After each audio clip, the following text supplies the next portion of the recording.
બોલો અનાદિ શ્રી કૃષ્ણ નારાયણ ભગવાન જય.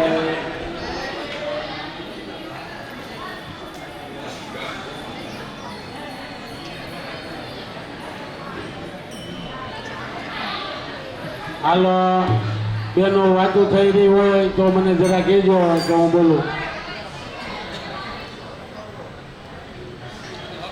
બોલો અનાદિ શ્રી કૃષ્ણ નારાયણ ભગવાન.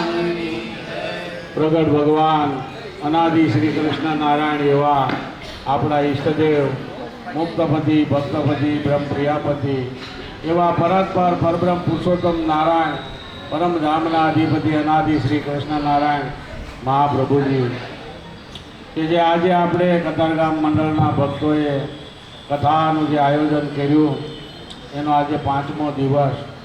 તો આપણી કથાની અંદર આજે પૂનાથી ભક્તરાજ મુક્તરાજો બધા પધાર્યા છે. તો જેમના નામ બોલું તે અહીંયા ખુરશી ઉપર બેસવા માટે પધારે, પોતાનું સ્થાન બધા ગ્રહણ કરી લે.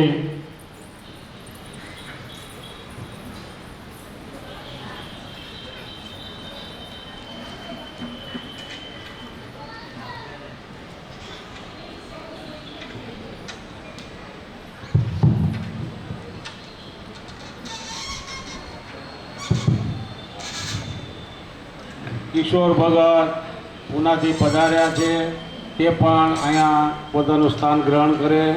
રમેશ ભગત બ્રહ્મરૂપ તે પણ પોતાનું સ્થાન ગ્રહણ કરે. અનિલ ભગત, અનંત કૃષ્ણ ભગત, હો ભાઈ, જો આ અનંત કૃષ્ણ નામ આવે ને તો જોઈ લેજો. અનિલ ભગત બધા કીરા કરતા નહીં. હવે એનું નામ છે અનંત કૃષ્ણ. હવે બાબુ ભગત હજી આવ્યા નથી, આવે એટલે એને કેશુભાઈ બેસાડી દેજો. પછી પૂનાથી પધારેલ પૂજ્ય શામજી મહારાજ તથા મનસુખભાઈ નસીક અને શ્રીકાંતભાઈ પાનસુરિયા આટલા ભક્તો અહીંયા પોતાના સ્થાન ગ્રહણ કરી લે. બીજું હવે યજમાન પરિવાર આરતીની તૈયારી કરે. આજે આપણો કથાનો સમય 10:15નો રહેશે. પછી બહારથી પધારેલા ભક્તોના પ્રવચનો લેવાના છે. સમયને અનુસાર ધ્યાનમાં રાખી અને આપણે બાલકૃષ્ણ પ્રાગટ્ય ઉત્સવ કાલે જે ધામધૂમથી ઉજવવાનો છે એમનો પણ ચડાવો ચાલુ છે. બીજી પણ ઘણી જાહેરાતો કરવાની છે. તો દરેક ભક્તો હવે કથામાં ક્યાંય લોબીમાં આજુબાજુ ઊભા હોય તો બધા કથા સ્થળમાં આવી જાય અને કથાનો લાભ લે. યજમાન પરિવાર આરતીની તૈયારી કરે. બહેનો લાલજી મહારાજ તરફ આરતી કરશે અને ભાઈઓ બધા અહીંયા પહોંચી જઈ અને વક્તાની પાસે આરતી કરવા પધારે.